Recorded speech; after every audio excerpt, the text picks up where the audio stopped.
Welcome along, it's the October edition of All Things Techie with myself, Justin Dawson, and my co-host Simon Lang, who's in a remote location in the west of Ireland. We'll be telling you more about that shortly. If you'd like to get in contact with the programme, you can do so by visiting our website www.allthingstech.ie for All Things Techie. You can tweet me at Justin or Dawson. You can tweet Simon at SimonLangAV, and you can use the hashtag AllThingsTechie. All Things Techie Podcast, brought to you by two tech junkies, Justin Dawson and Simon Lang. For more, visit www.allthingstech.ie for All Things Techie.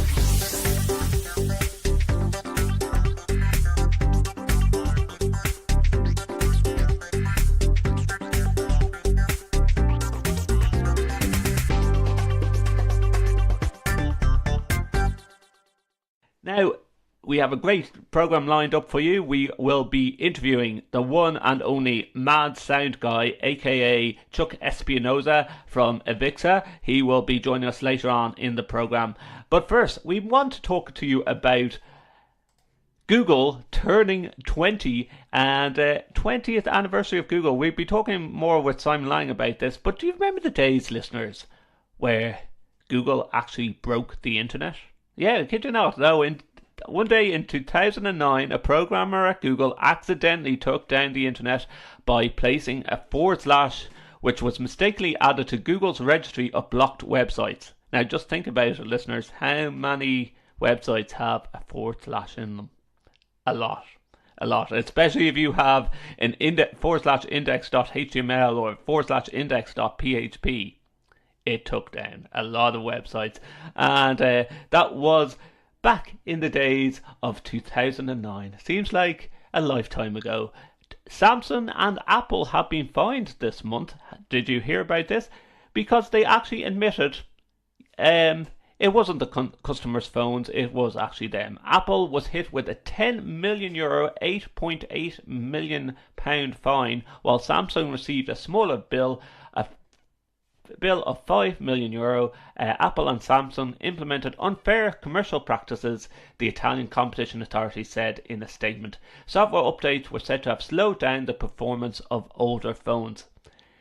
If the Italian authorities have started this and have sued Samsung and Apple for this amount of money, can't every European country, in fact every global country, decide to sue Apple and Samsung for slowing down phones? Like, what are they going to do for the customer? Are they going to offer them money back? Are they going to offer a discount if they notice that your phone is slower? Well, the plan to appeal, Samsung said it was disappointed with the decision and it would make an appeal.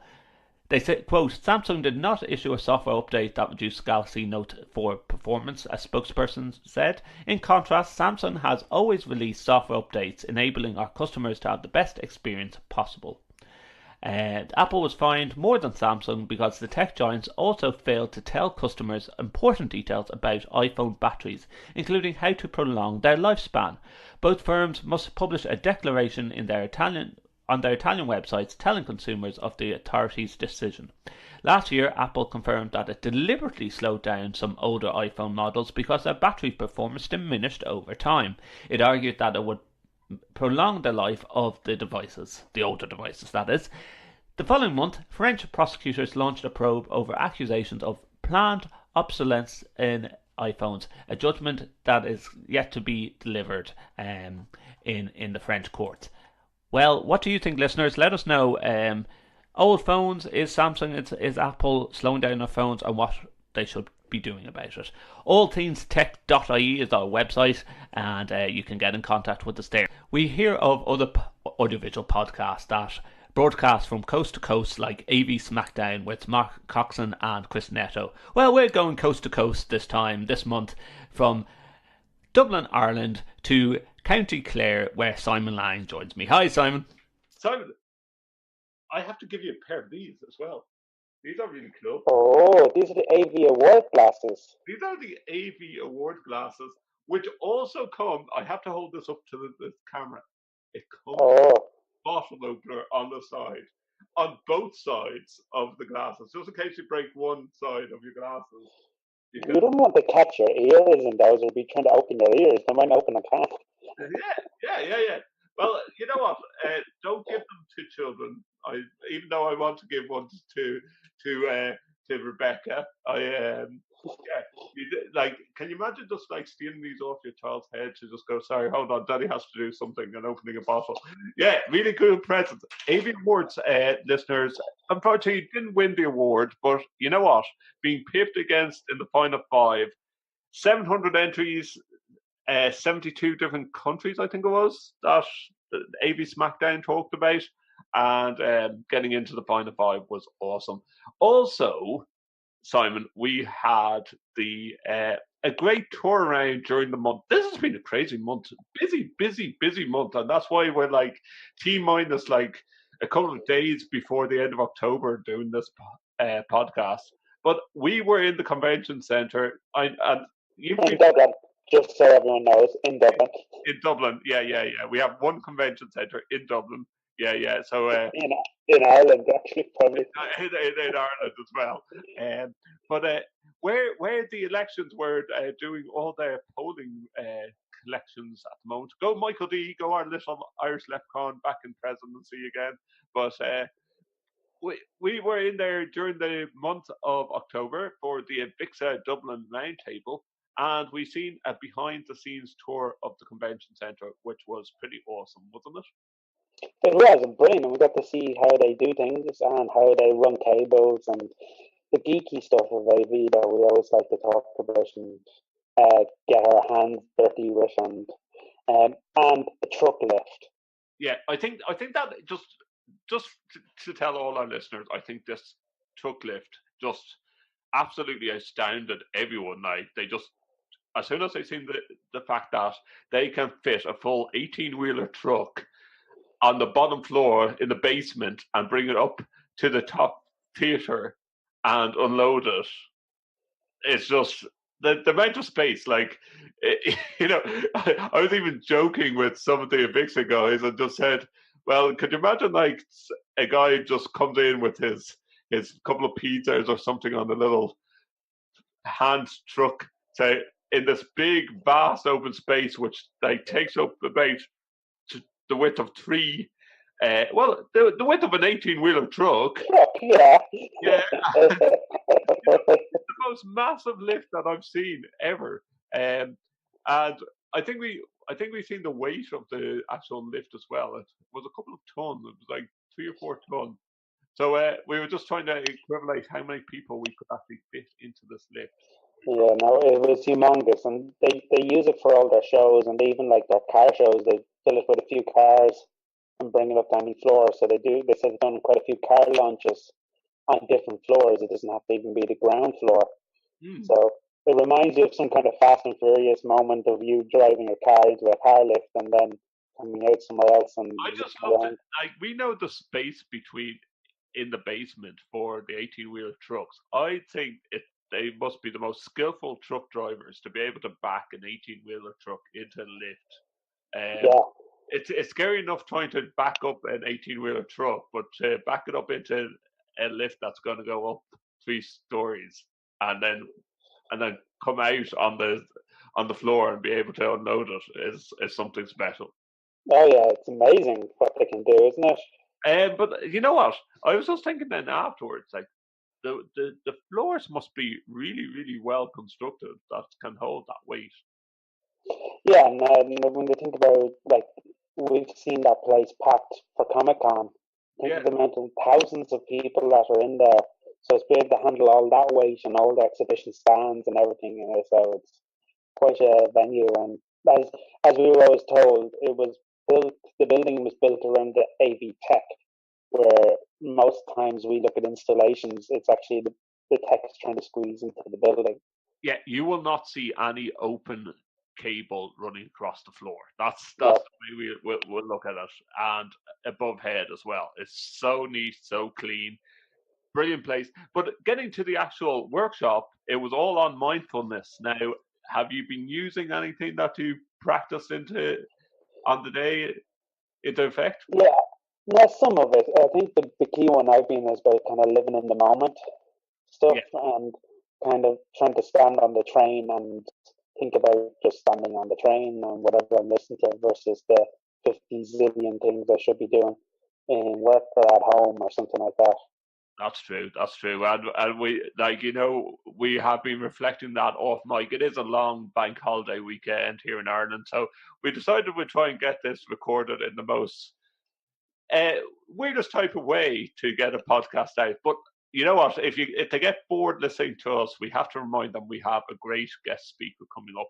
The one, the only Chuck Espinoza, mad sound guy, is going to be coming up in this podcast. So they can't fast forward though. We're going to restrain them from fast forwarding this episode. I think we have. Yeah, you can listen to our rambles for a while. Yeah, rambles for a while because the month of October has been so crazy. ISE 2018 is 2018. We've done ISE 2019. Come on. 2019. Yeah, with 2019 in Amsterdam. You know what? You're going to be so busy with training that you're not going to be able to attend. I'm very upset. Now I'm hoping to, but I don't know yet because I do love it, and it's great to kind of catch up on what's going on and to see what's happening on the Crestron stand or wherever. I still registered and got my ticket, so I'm still in hope, but who knows at this point? Who knows at this point? But hopefully, time might be able to attend. I will be attending. I have actually been asked to present at a flash track with the AVIXA. I can't tell you any more apart from the fact that it's going to be 20 minutes of you listening to me, which is shorter than this podcast, which you must be delighted to hear that, listener. You only have to listen to 20 minutes of me should you want to in Amsterdam. Coming up in the program, Windows 10 updates, and this was crazy. We don't like the amount of Windows 10 updates, Simon, but then we don't like it even more when you find out that it's actually deleting some of your old files. I was reading the background on this. This is really weird. It's like it's actually from a previous update. So on a previous update, they kind of made these files as backups, and and then it didn't delete them. They're like temporary backups. And then in this update, they decided they were going to delete those temporary backups, but it mixed them up and deleted the actuals and the temporary backups. Something along that line. Yeah, so it was a big mess up in Microsoft's words. Now, I think the world of media sort of went overkill on it. That if it is just the actual files of Microsoft temporary folders and it's deleting that, it's not deleting any of your essential documents. But I actually think it was personal data that they created into a temporary location as part of the backup to ensure just in case you lose it or something like that. But it was still doesn't matter if you're going to lose a music file to a system file. It's still a big deal because people don't like to hear files are being deleted without us knowing. Well, it's post-mortem problem. They said that issues of data loss were tied with Windows feature called known folder redirection. It's similar to another feature called known folder migration, where known folder known to Windows 10, this is like documents or pictures, is migrated to OneDrive. See, again, I have to actually admit I have never used OneDrive, and I don't want to, for a sense. I just think, okay, this is Windows, this is my operation system, and keep it locally, and then split up what I need to have on the cloud.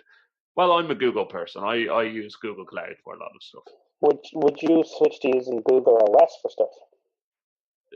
Google Chrome OS, sorry, Chrome OS. If you had the choice, I haven't gone there yet, but I tell you, I have seen a how-to video of how to split your laptop and put on a Chrome OS or some type of Android operation system, and have windows partitioned at the same time, and you can pick and choose what you want. So, do you know what? I want to give that a go. I want to do that in the next month or so, and let our listeners. What about yourself? Have you No, used? I haven't, but it was kind of because I know it's coming up later in one of our topics. We might talk about the Pixel Slate, which is a Chrome OS system, and that's kind of where my head originally looked into it. And it's one of those ones I'd be interested to know how to use. But problem is, if you're like me, we have a lot of Windows applications that we like to use, and I haven't found the Chrome or the Android version of it that works as well. So, and I like my Windows for my applications, but I don't like it because it's so many updates and it's so intrusive. Yeah, and do you know what? I found even the times where I've turned off the Windows updates, somehow or other, at times it gets switched back on. And especially as the two of us provide AV support, which sometimes, actually, a lot of the times overlaps IT. The worst thing that can happen is when you go off and you're trying to demo a presentation to someone, you open up a laptop and you see those dirty, dirty words. Windows is performing an update. It is the most horrible thing. Yeah. Or the one we've run into is the notification popping up across the screen. So we've actually had to turn those off on everyone's laptops because in the company I work for, we use also Google Slides, and there's no way of stopping those notifications appearing across your presentation, which could be anyone from your CEO down to your junior worker, and it's very distracting. And you're sitting there going, Johnny has just sent you a mail. Johnny has just invited you to a meeting about your appraisal. Oh, your appraisal has been also Rejected. Whatever. All this kind of stuff. So you could actually have personal notifications appearing on screen when you're in the middle of a meeting, which is not good.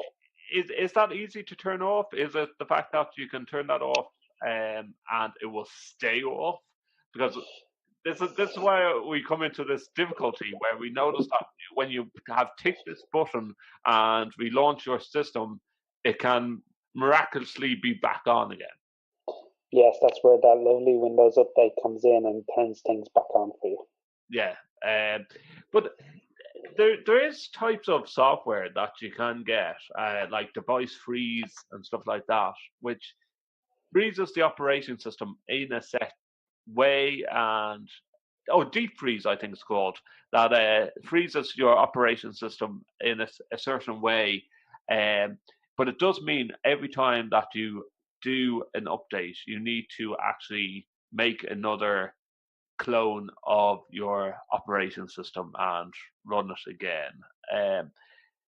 Handy to some extent, but cumbersome in other ways. Yeah, it sounds more for someone who's into your like maybe forensic investigation kind of stuff work that needs that. But I think the average Joe So probably wouldn't bother with something like that. Yeah, it should be simple, and take note, Microsoft. Like, people are getting annoyed of, and I'm sure they are. Like, but can you imagine you're the first person that rings up Microsoft and say, "No, all my files have gone missing since I updated the patch." They're like, "Yeah, well, you obviously didn't That's good. update." And did you make a backup before you started? Blah blah blah Yeah, blah. all those type of stuff. How did they actually go? Oh wait, hold on. All our customers are right. It is actually deleting files off the computer. I don't know. They must have a kind of level of if we get one complaint, whatever. If we get 150 complaints, or if we get 1,000 complaints, then we that's start taking note of things. Yeah. Or do they have someone trawling Twitter? Yeah. It also talking about Google. We've been on the topic. Can you believe it's been Google's 20th birthday in the month of October? Do you know what was funny? I went off to in my other pastime, listeners. I'm a scout leader. I went up to the national headquarters, Larchill, in for Scouting Ireland. That they were doing Jamboree on the air and Jamboree on the internet, and I was trying to explain to little 10-year-olds the world before broadband. where we had dialed-up connections, and they just really didn't get the concept.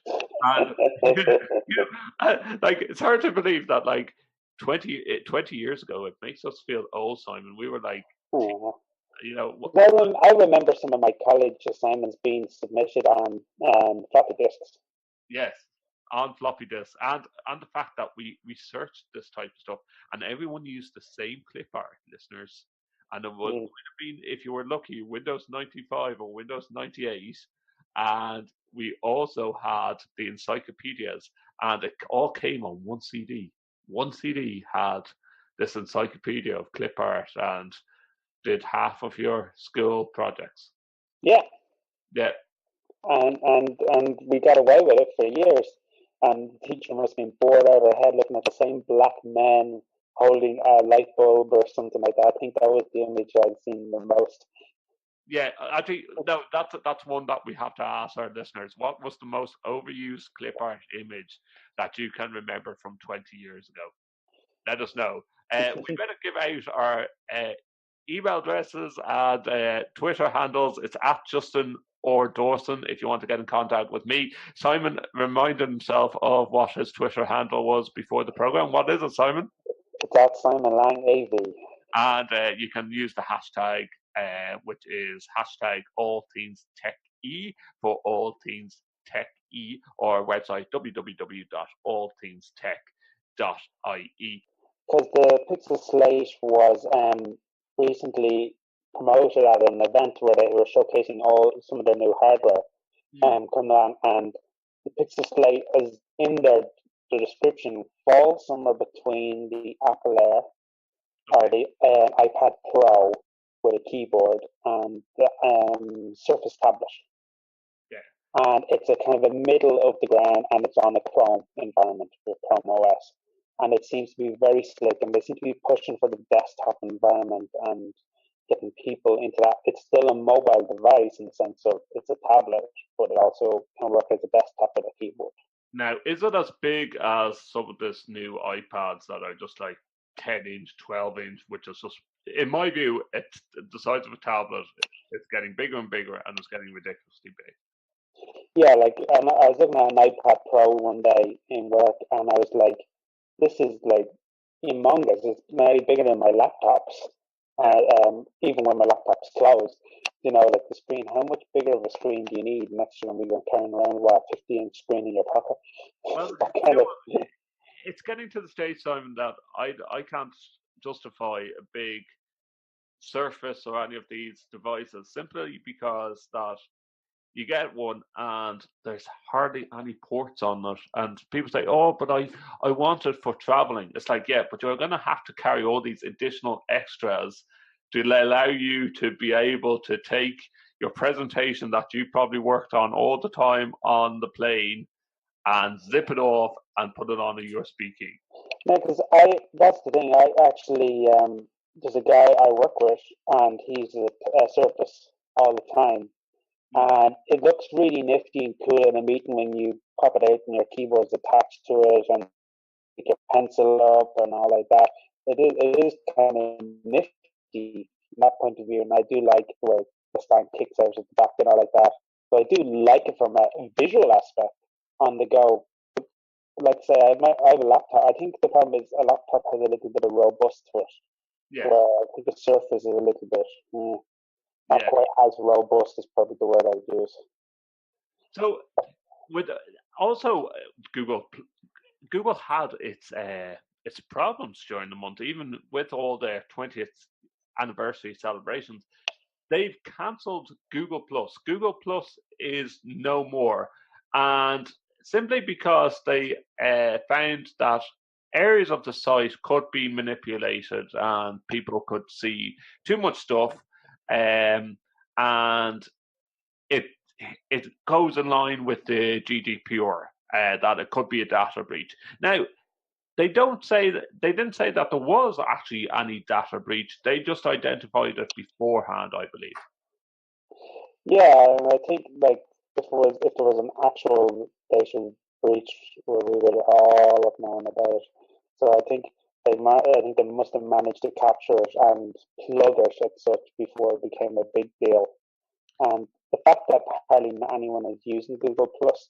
This is what comes into mind, Simon. I don't know how many years Google Plus has been on the go, but it sort of at the time tied in with Facebook when I was looking at the alternatives to Bebo. Do you remember Bebo? Yeah, the alternatives to Bebo, and it seems that like the whole idea of having circles and Google Circles, it really never caught on.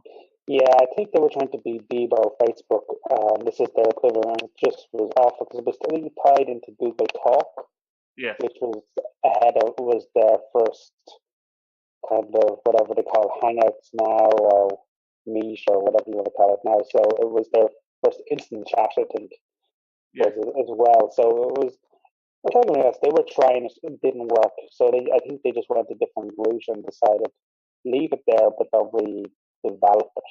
I think it became quite big in business, but even businesses are not going to be interested in it now after this. Well, you know what? It's sort of like it was there for business and networking, and then a big social network for business came on, and that was LinkedIn. And I think LinkedIn just went after the professional market of. So I don't think it was ever something that was going to catch on. I think, I don't think they. Maybe I'm wrong. I don't think they invested much into the whole Google Plus.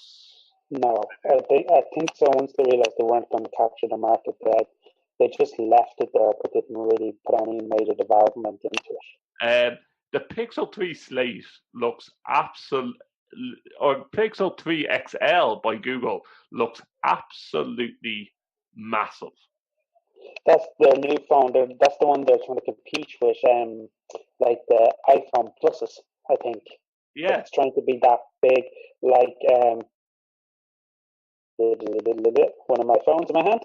It's a 8 Plus, so it's somewhere not quite a tablet, but not far off a tablet. Yeah, do you know what? I can't understand it yet again. Why are we going bigger and bigger with phones as tablets? Bring it back, and the expense as well, listeners of phones. We discussed it in previous episodes. And not to cause a controversial issue, but you also know his pockets and clothes are getting smaller. So you're getting bigger phones and smaller pockets. So we just start making a sort of a phablet bag for your that you wear over your shoulder, like a handbag or something. And it just brings us back to the Friends episode. It's a man bag. It's not a handbag. It's a man bag. Yeah, and I think that's probably. I did hear a rumor. I don't know if it's true that the bigger phones were actually pointed towards women more because they have handbags. But I don't know if that's true because I think guys like the bigger phones too sometimes for computer gaming. Yeah, maybe. But again, it goes down to the root of: are you buying a phone or are you buying a actual gaming device? We welcome your comments. To be honest, I can't see myself going from my Samsung S7 until it breaks down, and that does the job for me. Which is funny because I know it jumps way ahead, but I think Samsung S10s were mentioned when it comes to the 5G, which is one of the topics later on. Yeah, now we're talking about internet connections, and you had to even swap your internet connection there and run it off your mobile out in the sticks in County Clare. Whereas I have somewhat a decent internet connection going on here. But Air had its problems during the months, Simon, where they pretty much blamed it on a DNS setting, but it knocked out the whole country. Yeah, I think it was like their DNS servers failed or something like that, but it just shows you. I don't know enough about networking to understand a little bit what DNS does, but I guess it must be influential enough to cause this level of disruption. Well, some of the comments that were on media sites was, okay, if it's a DNS setting, surely you had some type of backup system. And to be quite honest, it went to the stage where no one could actually even get through to Air's phone support to find out that there was an issue. They did resolve it very quickly, but people were left confused, going, well, why couldn't they send out a text message across their systems to say that they were having issues? And it goes back to good old-fashioned customer support. Yeah, let's just stick a few people in a room and they can get through a few calls a minute and everything else is left on hold. Sounds like a good call center, really, doesn't it? Yeah, well, that's it. And you know what? We're going to go on to the topic, as you mentioned, of 5G internet connections. But we're still in a world, Simon, where we were told by the ministers that they're going to improve broadband to the rural areas, like down the country, like County Clare and so forth. But it's come down to one network provider, and now it's sort of like there's questions about how unstable that contract and tender is going to be. So are we still back at square one, if not square minus one, trying to?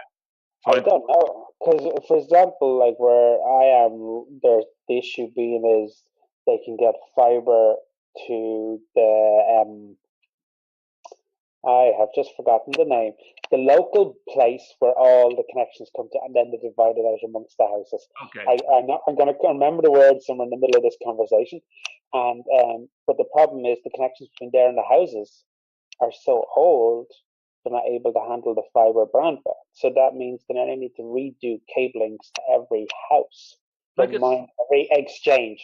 That's it. Exchange. To every exchange. Yeah. So I knew it'd come there eventually. And so this is the big problem. It's like it's okay for me in a house in Kildare or you in Dublin where we have fiber running through the whole place and right up to your front door, they can give you fiber. But when you're down here and you have to go 3 miles down a laneway just to give some guy fiber, is it worth the money? It should be a given regulation that's put in place. That I know that they try and bring out rules that no house should be under a 10 meg system.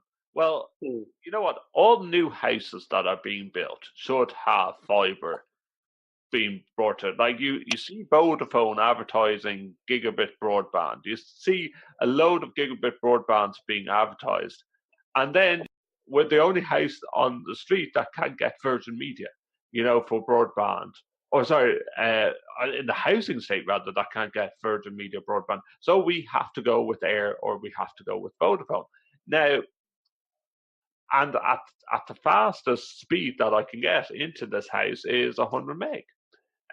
So which might then interest, because when we were talking about our 5G, I was kind of reading up the techie stuff behind it.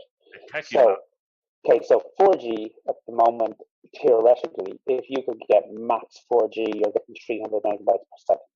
Okay. If you have 5G, they reckon they could get anything up to a gig per second, which is what I get at my desk in work.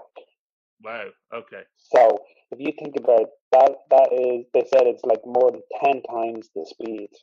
So ideally, if your house is Vodafone running off a Vodafone router with a Vodafone SIM, you should be getting faster broadband than even some of the Virgin providers are at the moment. But I don't know how, that's just theoretically. That changes when you have an area in a housing estate which has 100 houses with maybe up to 4 devices per house. Yes. 400 devices. So you can see how wide, but you'll never theoretically get your full 5G 1 gig connection. Yeah, and you're not going to get it over the air either. Like, but having said that, Simon, like I've been in remote areas of Switzerland and found that my 4G connection was faster than the broadband connection that was going into my room where I was staying. And that, again, It just shows you it depends on, I guess, the infrastructure in the area. we ne- we never figured out just how much money the ISE brings into a country, Simon. So when it does move to, and apparently ISE was always talked about as one of these things that was supposed to be a roadshow that would move from country to country across Europe, and now it is going to land in Spain in 2020. Now, so it's the last, or 2021, wasn't it? Yes, 2021. Yes. So in the last couple of years of ISE being in Amsterdam, what are you hoping to see? I think this time I need to step outside the Rye and actually see Amsterdam properly. I've gone from the train station, the plane to the train to the Rye and back again. I have actually, people keep going, how is Amsterdam? Well, I've seen a big convention centre. Yeah, and we never actually really explored the canals and all that stuff that you see lovely people taking their Instagrams of all this lovely canals and things and food, and it's like that exists. You hear stories about Amsterdam and what exists in Amsterdam, but we've never actually gone and exploring it and seen what it was like. I actually want to see the Heineken Museum. I want to actually go inside and, you know, and see how they make Heineken, just like people like to come to Ireland and see how they make Guinness. But like, joking aside, like we did go inside the convention centre in Dublin, but we don't have any type of facilities in Ireland that could host such a big scale as integrated systems here. No, Not no. One of our biggest places called the RDS in Dublin would fit in one hall yes, in the Rye. yeah, exactly. That's the kind of equivalent Dublin has. So, So what blows my mind is the location they're going to in Spain is you can fit the Rye into a few halls of that, and it still has space to do another couple of conventions beside it. yeah, in other words, I'm hoping they're going to give free segways in the first year of it going to Barcelona. Now, there's the fact that there's travelators There's, in the new place, so that says how big it is. like I can just imagine the two of us going around in Barcelona and we're on a travelator and like something that attracts our attention that we're going to have to be jumping off the travelator mid mid mid flight or mid Mm. journey, you know, or you know those type of videos that we've seen before, Simon, where people are in the airport and they're pretending to be cycling on bikes and they're humans just lying down and cycling and their legs Going nowhere. going nowhere. Yeah. I think that's what we'll have to do. Um, But I think, like you were asking, like what else would I like to see? Like there's things I haven't seen. I see I've never gone near the drone zone or that part of it, AR and the VR stuff, and some parts I don't really have a need for my job. But and then exploring the audio area, I've literally ran to the companies that I need to see at Sound Desk and walked away again. I haven't actually gone and looked around. And I think this year, if I was, or 2019, if I was gone, it was more of a personal interest than work related. well, Simon, we're going to link over to the Mad Sound guy. He is our main guy to talk to this month on allthingstech.ie and for All Things Techie. But if you got all our listeners have any comments that they want to make or anything that they've seen in the past month, AV wise or tech wise, or they want to comment on how Microsoft updates are completely destroying them and how they get around with it without throwing their laptop off a cliff, they can get it. Or if they've got their hands on a Pixel Slate or a Pixel XL or those ones, and tell us what they think of them and would they be any good for AV work. Yeah, or if they want to give us like one of the big Pixel phones, they can do so too. Oh yeah, definitely. I wouldn't have no problem testing that Like, out for we someone. have no problem testing them out. If they give it to us for free, we have no problem testing these things out. So from the sticks of County Clare, where um, we love his backdrop, Simon's backdrop there, very white background, and yeah, and big windows. Uh, Yeah, big manor house, you know me. I'm living it up. I can guarantee that Simon's like in his boxers and there's a big turf fire in the corner here, and that he's heating himself up before having his glass of vodka and coke. I wish. Thank you very much for Simon Lang for joining us. A bit of a distant connection with Simon over in County Clare. Well, that just shows you that the internet connections aren't the best down in the west coast of Ireland, and hopefully one of these days the government will bring out the broadband plan to Ireland. But we won't hold our breath.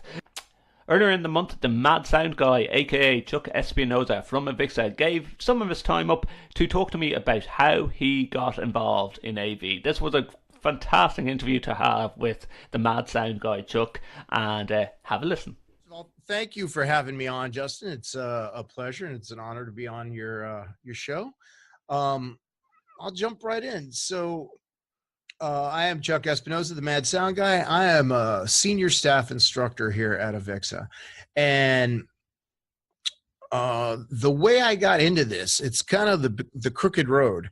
When I was in high school, I was a musician, and that was the thing that I liked to do. And as well as being a musician, I wanted to be a on-the-road musician.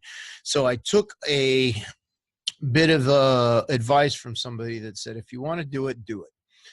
So I went on the road. I joined at a very young age. I joined the Musicians Union. I was 15 and performing musician in the union. I was I put in for a spot to do cable rolling and just basic, stagehand stuff at 15. Couldn't do a lot because I was still underage, but I did what I could, and I learned a lot in the summers. Went on tours and whatnot, and learned the proper way to roll a cable. Learned what that cable plugs into, and that was step one. Mm-hmm. When I left high school, I was not going to college. I was very poor, and my family was a lot of military people, and the big thing was join the military. And it was also the time of Desert Shield and Desert Storm. So there was always that calling of, your father was in the military, your grandfather was in the military, your uncles were in the military. It's a thing to do. So I did. And what I didn't know was when you get there, they ask you a bunch of questions and they keep you up real late. In the Marine Corps, they really try and run you through the paces. And they asked me if I played an instrument, and I said yes. So they halfway through boot camp, I go down and audition, and they came and said, "Hey, you know what? That you're great that you want to help out your country and your nation, but you could play music. You have a gift that not everybody has, and you could motivate people. And in the Marine Corps, you still have to go out to the field and do all this stuff that the infantry Marines do. You have to go on deployment, et cetera, et cetera. I think in the Marine Corps now, it's actually a mandatory thing that you have to do a deployment once every 4 years at the very minimum. So got into the Marine band, went through the school, came out, went to my band, and I was playing guitar in the rock band. And in the Marine Corps, what they did with the audio engineer is they picked somebody who wasn't in the rock band. So they got like a clarinet player, a French horn player at the time, and they put him behind the console and said, run it. And that would be like taking anyone off the street and putting them behind a console and saying, go. Yeah.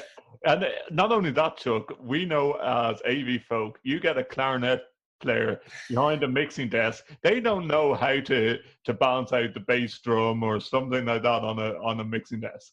Yeah, well, not if they haven't been trained. If you haven't been trained in anything, like if you could put me on a underneath a Ferrari, and I'm a pretty good mechanic. I work on my Hummer all the time, but I don't know a feather duster from a duck's butt when it comes to a Ferrari, right? So I would mess it all up. I'd be like, I don't know. Yeah. So I respectfully asked the sergeant that was behind the console, I've had a little bit of training. Do you mind if I tune that up? And he said, please do.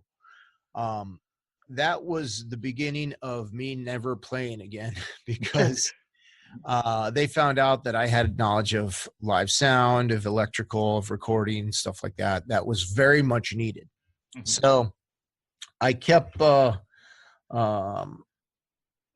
doing that and going from band to band and doing sound and training sound techs. And when I got to Quantico, they said, "Do you want to train sound guys?" And I said, "Yes, I do." So they gave me a little school. At the same time, I was also a marksmanship instructor. They found out that I could shoot really well, and I went through instructor training, just any basic instructor training, how to present, et cetera, et cetera.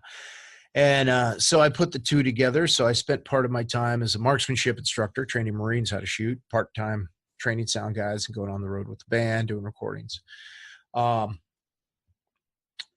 After that, got out of the Marine Corps. They found out that it's cheaper to make sound guys or get sound guys out of the house. So they wanted to try that for a little bit. I talked to a lot of guys now, and they ended up making part of it at the School of Music, where we go to basic training for the Army, the Navy, and the Marine Corps. Basic musician training. There's classes now for sound guys. So it kind of took off, especially for the Marine Corps. Got out and didn't know what I was going to do. I could shoot and do sound. So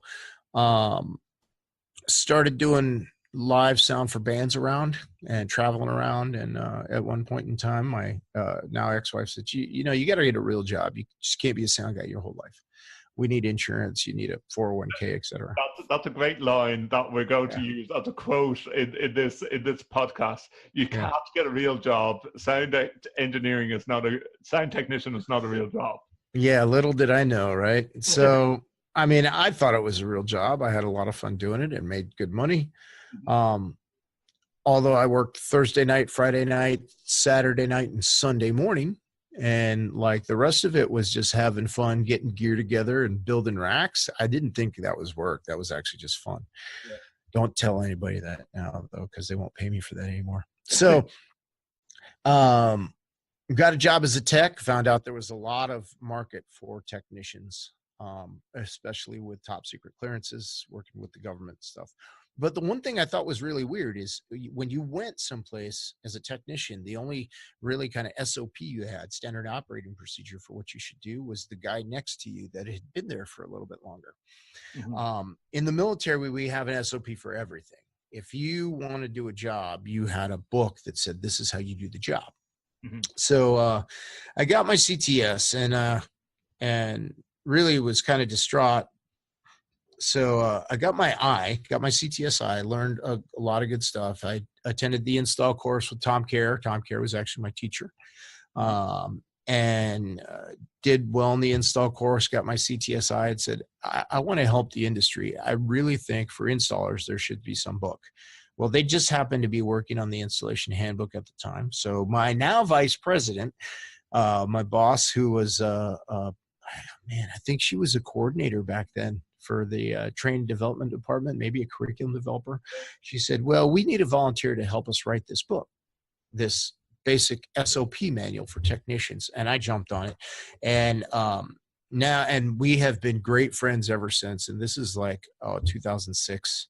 Okay. It's really nice to be, friends with your vice president for over a decade. It makes for an incredible working relationship.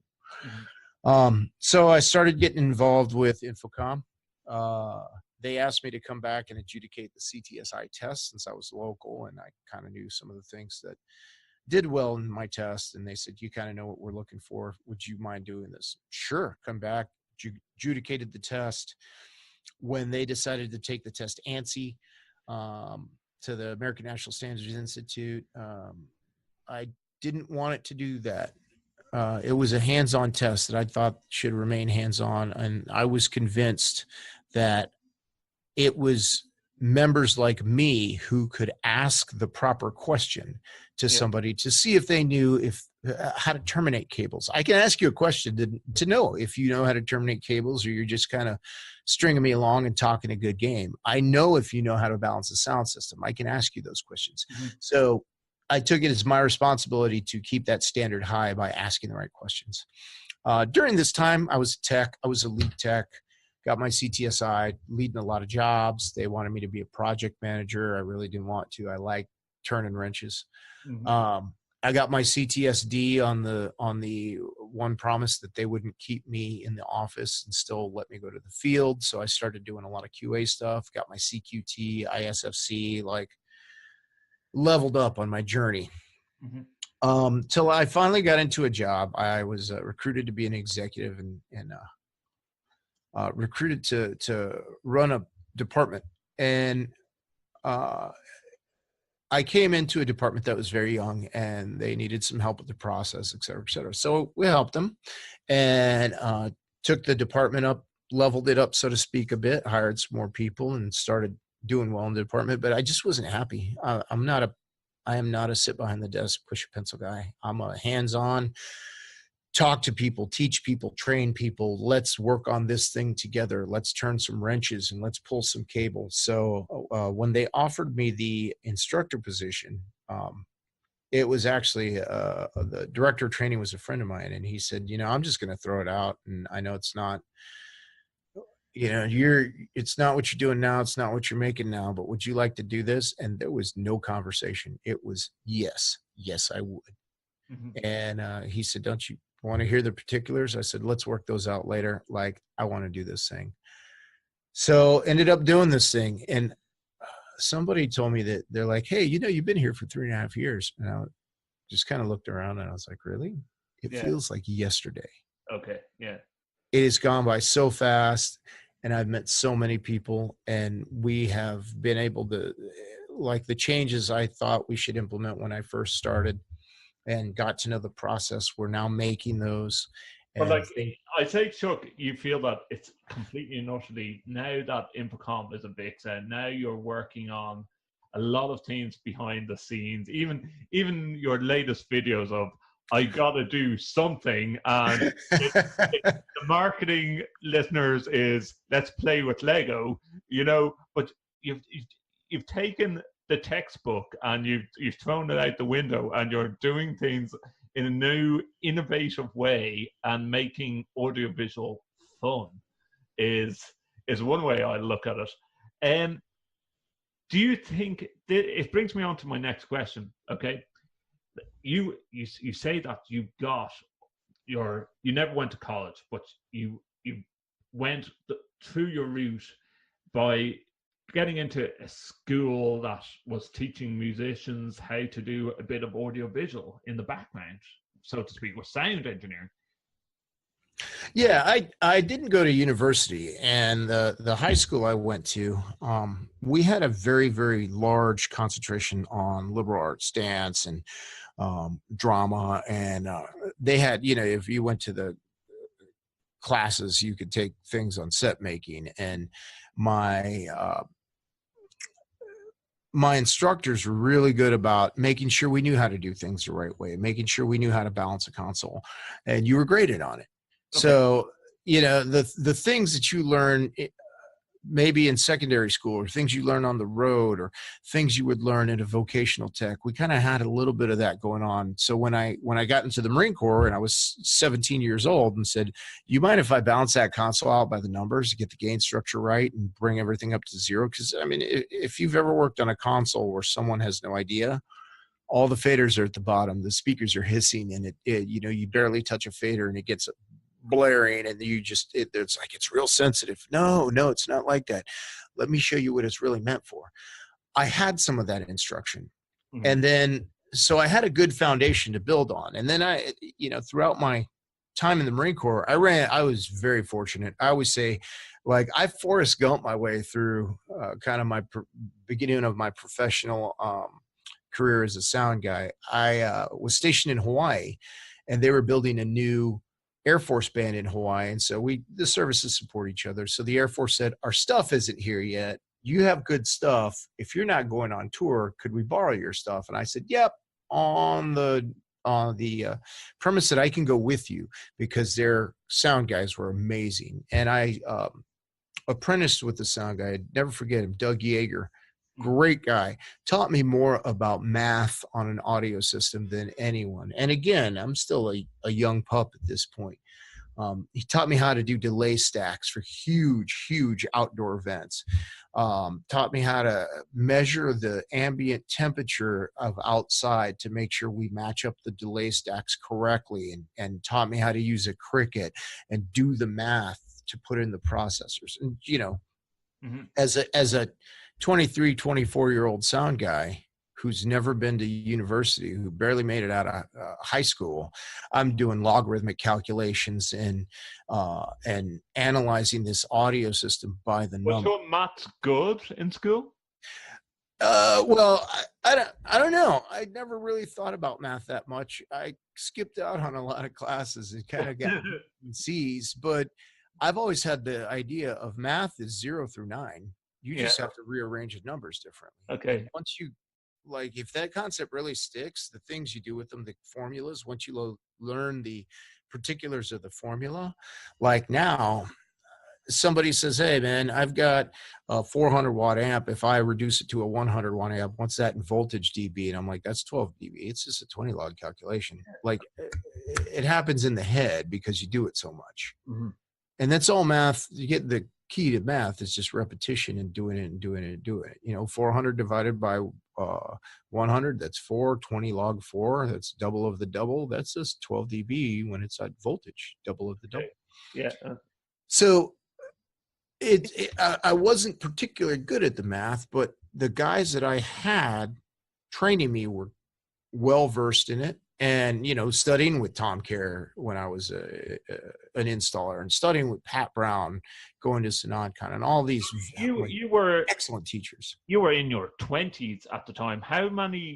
When you were under an apprentice, you were probably doing this on a day-by-day basis for how long? Maybe a year, 2 years? Oh, no, this was my job. Okay, so like when I was doing sound, like a young sound guy without doing the math, and then when I found somebody to teach me the math, I did it by the math because it was repeatable, because it was quantifiable, and because it wasn't my opinion, and I could do it over and over, and then I could teach guys, and then I would learn more. I remember when I was at Quantico and I attended the Air Force's sound clinic, I learned from some great guys in the Air Force again, and they brought guys in from all over, and we had sound guys from the military all come in, and everything I could learn, I just took to and practiced. Just like I was saying before in that video game where you stay on level 1 until you master the skill, and then you crush it all the way through level 10, and then you stay on level 10 until you master the skills that you need on the next level. I would just do it over and over again until I master that skill, and then I would find a new skill and master that skill. And that's always kind of how I've been, is when I do something, I want to make sure I do it 100%, and I will fail 1,000 times in a row to find the yep. I am not afraid of failing. I think that's the thing that builds you up, is learning from those mistakes and doing it until you get it right, and then you can get it right twice. Mm-hmm. And then you do it twice and you figure it out that you can actually do it a third time, and then a fourth time, and over, and then making that, instead of making that a process, you make it a behavior. Mm-hmm. And that's how the way you do things. Your background is just amazing, Chuck, in where you went from military into AV, and now leading as a senior instructor with AVIXA. Now, from some of the other AVIXA and non-AVIXA people that I've spoke to in the last couple of podcasts, I've asked the question that in their industry and their path that they take, is there enough choices? Some people said that they would like to see AVIXA doing more with regards to doing courses on sound engineering out of the CTS block, or saying that the CTS doesn't have video editing skills and stuff. What's your thoughts on where you want to take the CTS? I know it's a committee. Like, let's put it out there, listeners. It is a committee that decide the next questions. And you have, off mic, explained to me how exam questions are tedious in the process of getting them, because they're ISO standard and the way you write questions and stuff.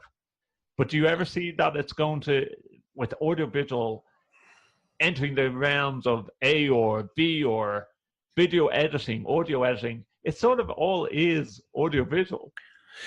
So there's a ton of AV in the editing, the production part, we call it. And there's, in every AV discipline, you have things like in install. Mm-hmm. As an installer, you could be a basic installer. You know how to pull cable, you know how to make connectors, you can put up TVs, you can put up cameras, et cetera, et cetera. You can hang a projector. But there are installers that specialize in these things. I know installers what's the guy's name? I think his name's Neil Graff. He does screens.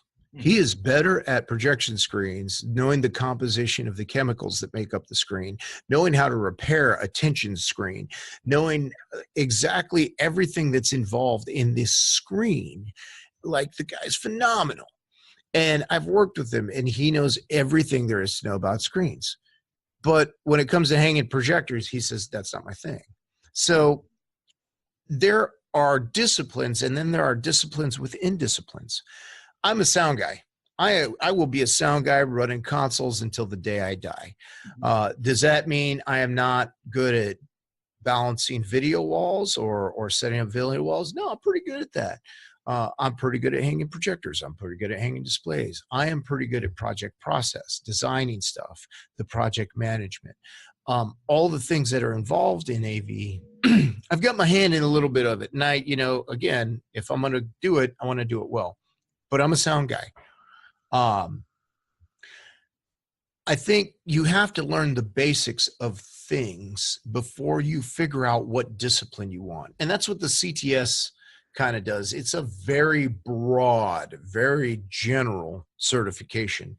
So if you wanted to go into the install track, you go into installation and, you're doing hands-on connectors and things, and people say, get the CTSI. The CTSI is so much more than that. It's the entire back end of the project. There is commissioning, project management. We go over basic uploading and harvesting of code, or how to retrieve files from servers, basic networking. The D is not just the design, it's the bid process, it's the needs analysis, it's things that sales guys would need to know to better serve their client. If they really, really, if you are like me and you want to get into it to the 10th degree, a sales guy with a D, he's going to know not just my parts sheets and the vendors that we use, but he's going to know how I spec a display using Discus and the math. So when it gets to things like a sound guy, well, we do a lot of balancing of audio systems in the I course, but that's a thimble of what a sound guy would need. And when you want to go into audio recording, you need to know how to run a console. Well, a lot of sound guys try to go into audio recording, and that's not their thing. They're not the guys to sit behind the computer. Completely different discipline. And there are already schools for those disciplines. We are not going to recreate the wheel.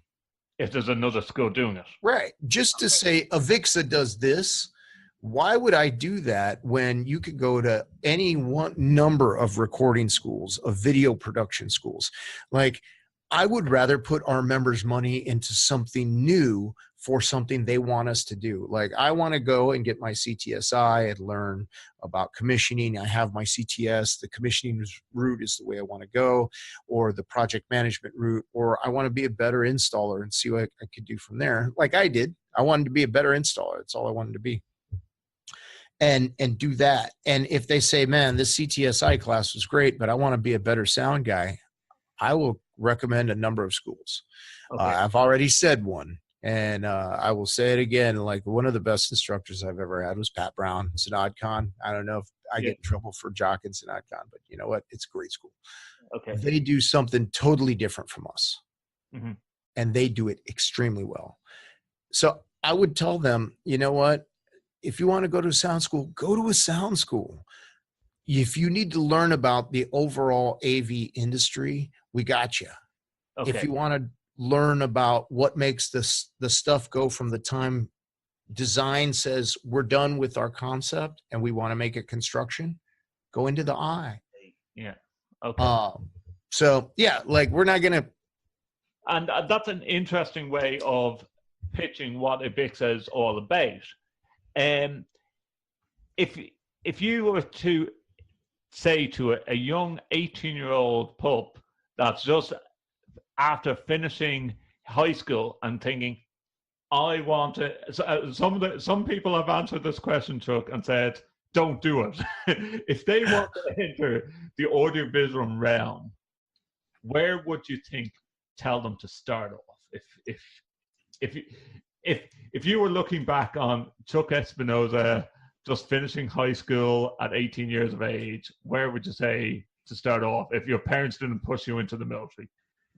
Well, my parents didn't push me. It was my idea. Okay. Totally my mom hated the idea. My father died when I was young, so he really didn't have a say. Young 18-year-old kid. So I've done this a lot. I got a lot of 18-year-old kids that came to me and said, I don't know what to do. And I actually looked for them because I know there's a lot of kids that were like me that maybe they didn't want to go to the military, but they weren't going to college. Like I could be working at a automotive garage right now. I would be the best mechanic you would ever imagine if I was doing it, because I'd want to know everything about the cars. So a young 18-year-old kid came to me and said, I want to be an AV. I would say, get in the truck. Let's go. And I'm going to show you what AV is all about. So become an apprentice to it and carry the gear. Yep. Do the hard work. The best AV technicians, engineers, designers, sales guys, the guys that I know that are, you open up Twitter and you see people posting things that are just prolific about these AV postings. And there's a lot of CTSI, CTSDs. There's some people who have no credential whatsoever, and they're still amazing. They started off, loading boxes. They started off pulling cables. They started off not even pulling the cables. They started off loading the cables into the truck and riding along with the truck and unloading and watching other people pull cable. Mm-hmm. I don't care if you have the knowledge. That's my job, to give you the knowledge. All I need is the character and the work ethic. And if you say you want to be the best at what you do, I will teach you. And there's a lot of other AV people in this industry that will teach you. And if you say, I want to learn how to be the best whatever person, I want to learn how to hang projectors better than anyone else, I want to learn how to sell AV solutions or provide AV solutions better than anyone, you know what? Find a great sales guy. Go to the show or ask around. And there are phenomenal account managers and relationship builders there. If you want to find great designers, get online. There's all over the place. You type audiovisual design. There are, man, I can name 20 or 30 off the top of my head, and find them. And you know what? If they're not in your town and that's really what you want to do, move. Yeah. If you want to do that, do it. You have to follow where the road is. Yeah. Yeah. And if you don't like, I guarantee there's one in your town.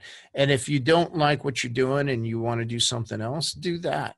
I can't tell how many people I've said, you're not happy doing what you're doing. What do you really want to do? Do that. If it's an AV, cool. If it's not, if you're passionate somewhere else, if you're an AV and you're like, man, this just isn't for me. Well, number one, you're never going to get out once you get like AV. Yeah. You're going to be a carpenter somewhere and they're going to say, hey, we got to wire this house for that. You're like, no, don't use tie wraps on the category cable. And the AV will come back. So you'll never get away from it. Yeah. But do what makes you happy. Do what you want to be good at, not what you're good at, what you want to be good at, because then you will be good at it. Your passion will drive you.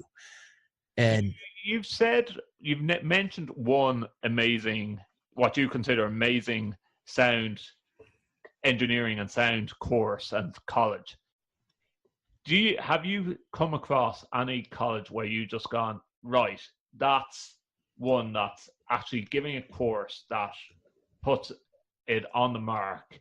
I know we've talked, Chuck, about will AVIXA ever go down and get more involved with more universities and start offering this as a degree or as a master's degree in audiovisual. And even looking across on the Irish spectrum, like myself and my co-host Simon, we both studied two different subjects. He studied sound engineering. I studied TV and radio production, but we both ended up in audiovisual.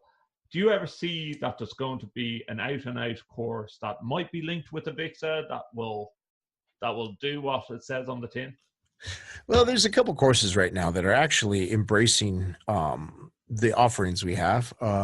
In Chicago, Columbia University has an AV course. As far as I know, there's no straight up like bachelor's degree in audio video, but there are some associate's degrees. You get degrees from Full Sail and from some of the other 2-year unis. We are working with Columbia. They do actually use a lot of our curriculum. Valencia College down in, I believe, Florida, Sheffield College in Maryland. And we have just recently, within the last couple of years, created a position for director of workforce outreach, I believe they call it. And he goes to these different universities and colleges and talks to these places. You know, we are trying little by little to get AV into the higher education space and into the high school space with apprentices, or showing what high school kids like this guy, and like a lot of the guys that a lot of the guys and gals that I've tutored that came out of high school and apprentice with me, like they don't want to go to uni. They want to hit practical. Yeah, they want to go to work. They want to just start working, and they see me and they're like, man, you didn't go to high school. I want that. And I said, okay, that's right there. What you have to do is want it and get it. And they usually end up my apprentice. And I've got apprentices right now. Like, literally, I talked to one the other day. I don't know if anybody knows AV Biscuit Bandit, man. That boy, he was one of the 40 under 40 this year. Okay. I'm going to brag on this kid for a while. AV Biscuit Bandit came to me when he was 17 years old, apprenticed with me for a couple of years, and he learned it the hard way, like the real hard way. He went to the school of hard knocks and experience, and now AV Biscuit Bandit, Caleb, is he's a high-level service technician for a company here, and I mean, this dude bought his own house a couple of years ago at like 23 years old. Bought his own house. He has a very high government clearance, and he's got a career, and he's been working on manufacturer certifications. He's studying for his eye. Like, he's got his head screwed on straight, man. It brings me on to that question, Chuck. How important is manufacturer certification when you're trying to level up, as you call it, and get involved in the audiovisual industry? Should you be doing that alongside the likes of your CTS and your CTSI? Well, yeah. I mean, that's a tool. All these certifications tools in your toolbox. If you work with a specific manufacturer and they have stuff that technical stuff that you need to know about their equipment, it's not the certification, it's the knowledge. You go to these cert courses and you get the cert at the end. It's the knowledge. And if you let that cert lapse, or if you let that cert, just the knowledge, fall by the wayside, the cert's useless. Like, I've told a lot of people this, I really don't care about the certs. I care about the knowledge. If you're a CTS XYZ, but you just don't study anymore, and you do your 1 or 2 courses every 3 years to get your RUs, and you just kind of do things your own way, and you're not studying about the new technologies, like, your knowledge is going to the wayside. Your certs are useless. Mm-hmm. It's the knowledge. But most of these guys that get these things, they know by the time you get them, they're like, oh man, my quest for knowledge led me to this goal. I have to have the next quest. Mm-hmm. And during that time, you build up more certs. I wasn't like a cert hunter.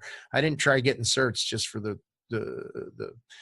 glory of getting certs. I wanted the knowledge, and I still do. And that's another thing I try to impress on all my apprentices, all students at AV community. Get the knowledge, man. You get the knowledge. Knowledge is power. Share it. Share that knowledge with everybody.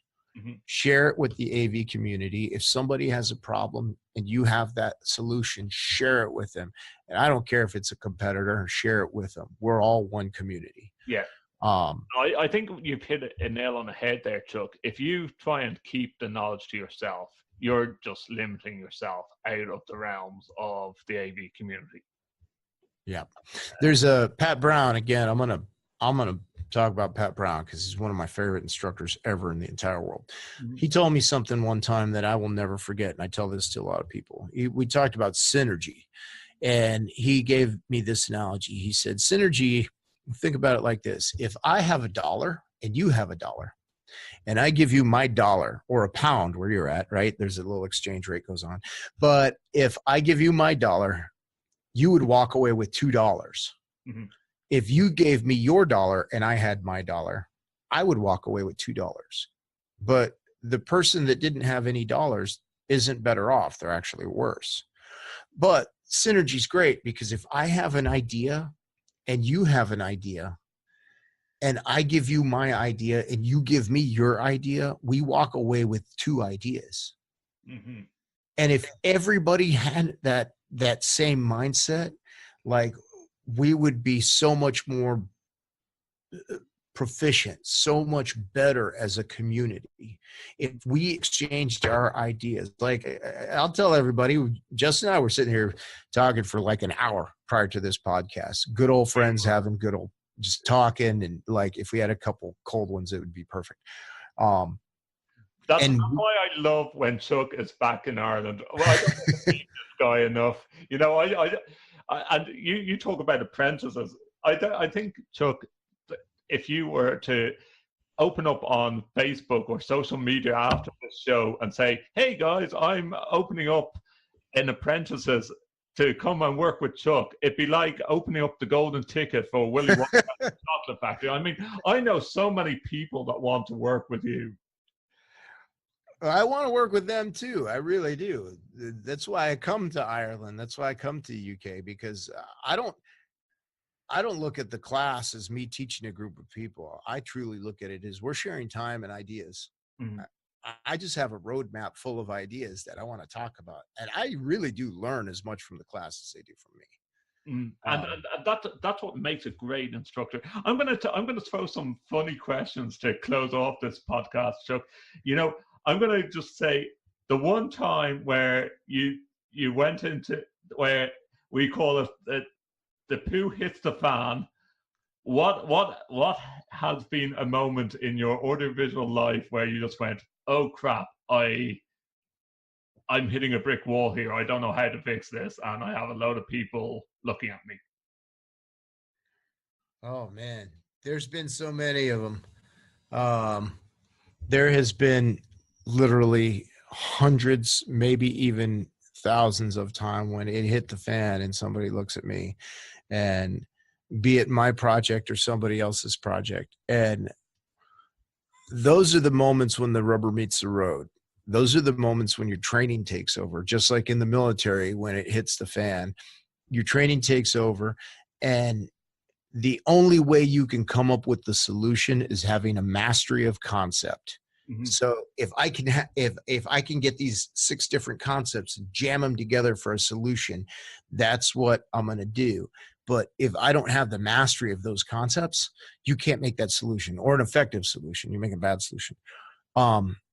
And you know what? If it really hits the fan that bad, if something just, the ball got dropped and it is just there and it's your fault, you take it. You just say, you know what? My bad. And then you fix it.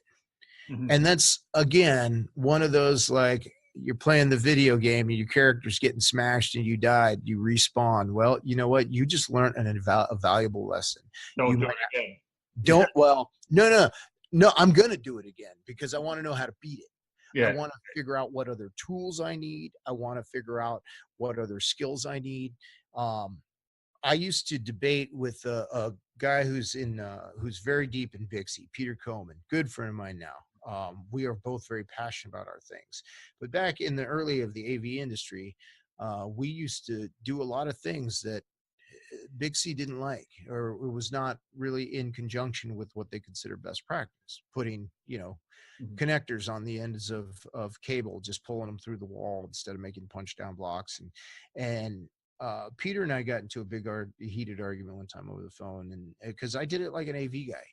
And once I finally learned why they did it that way, for bandwidth, for crosstalk, testing everything, certifying everything, and not just putting an 8P8C end, or RJ45 as we call it, end on a piece of cable coming out of the wall point to point. Once I realized what it was for, like, I ate crow, and I found Peter at ISE, and this is what made us great friends, is I found him at ISE and said, hey dude, I'm wrong. Like, I own it, and I will tell AV people why this is supposed to happen this way. Like, I get it. I get you. You know more information, and you were trying to press it on me. And that's a key thing, Chuck. It's admitting that, like, you're not the master of anything. No matter how much you do, everyone makes mistakes. Okay, what has been an absolute stomach rolling funny moment in your life with AV support? AV support. Oh, there's been tons of them. Looking at it from both places, from the customer or from the person that actually provided the support. Like, as a customer, I've walked into places where the AV support guy is sitting in the back playing video games, and like there's feedback going on, and clients are like beating on the starfish, and the guy's just got his headphones on, and I walk into a room because I just heard feedback and I was in another group, and I'm like, you want me to help you with that? And I literally walked over to the guy, popped one of his earbuds out, and he looked up and everybody was looking at him, and I'm like, you might want to fix that. And there was feedback and static, and like people were yelling, and he had no clue. Because he just had his headphones in. Yeah, just like hanging out. And if you're in the industry long enough, you see a lot of these just both ways. Things that make your stomach drop, things that make you just want to laugh and laugh and laugh. And it's just that's what they call experience after a while, right? Bad judgment makes hard lessons, and hard lessons makes good experience, and good experience makes better judgment. Mm-hmm. Now, if you had one final message to, like you say, the 18-year-old or the young person thinking of entering into audiovisual, what would you give? It doesn't matter what you do in AV, in anything in life. Give it your all. Do it to the best of your ability. If you're going to shovel poop in a horse stable, be the best poop shoveler there is. If you're going to clean toilets, be the best toilet cleaner. If you're going to build rocket ships, be the best rocket ship builder there is. Mm-hmm. Bricklayer, cement pourer, carpenter. Study, and not just brag on the things you did. Figure out what you could do better every single day, because we have a short lifetime on this earth. So if you're going to do something, do it to the best of your ability. And that includes if you're going to be a good husband, if you're going to be a good father, if you're going to be a good policeman, do it. Mm-hmm. And there's going to be times when you're going to have to be a father and a husband and a worker all at the same time. You know what? Give your all. Give 100% to everything, because your kids will remember the 5 minutes that you spent with them giving 100%. And your wife will remember the 2 hours that you spent with her giving 100%. And your job will remember this, however much time you spent giving 100%. Mm-hmm. And if you go to any one of those and give them 20, they will remember that too. Mm-hmm. So no matter what you do in life, wherever you go, whatever you do, treat it like it's your last day on earth. Treat it like there is no tomorrow, and give it everything you possibly got. Rise, grind, repeat. Lovely. Love that type of quote. Chuck, as always, I've taken up a lot of your time when you are absolutely crunching videos in the background for AVIXA and getting back to it. Any secret information of what's to come with AVIXA that you can share with our listeners? Or Oh man, I have so much secret information. The first thing I'll tell you is it's a secret. It's a secret. Yeah, but we were talking off mic. All I can say, guys, is you need to get on board and start doing some of these online courses if you want to be involved with the audiovisual industry. I might be biased because I'm heavily involved with AVIXA myself, but you know, if you're going to learn and you're going to train up, AVIXA is the place. As a global industry, AVIXA is the place to start. So I can't wait to see you at ISE. Yeah. Oh yeah, man. I'm so looking forward to ISE. And we're going to be making appearances a bunch of other places. We got a bunch of other classes going on. We're going to be up in the UK, I think before ISE. If you are interested, or if you just don't know where to go, look me up on Twitter at Mad Sound Guy, on Facebook at Mad Sound Guy, on LinkedIn, Chuck Espinoza. And from time to time, you do the AV Profs podcast when you get time to sit in the room yeah. and do a podcast and talk some AV tech as well. But on rare occasions, I have to add. Yeah. The AV Pros podcast went away for a little while. It might come back. It might not. It depends on how many times Marcus and I end up going to Europe. It's kind of hard to do a podcast when you're always on a plane. But when it comes to, the getting out and meeting people, the instructors here, that's one of our favorite things is to do in-live training, just to go out and meet our community, go out and share some time and talk AV. I get paid to talk to people about AV. Seriously, it is the best job. It's like doing this right now, this podcast, but I get paid for it. Yeah, I love that. And I just have spent like 2 hours away from my family, so but I love talking to this guy. Chuck, as always, thank you so much. If you're over in England, you've got to tell me when you're over in England. I'll try and find some way of getting across or something like that.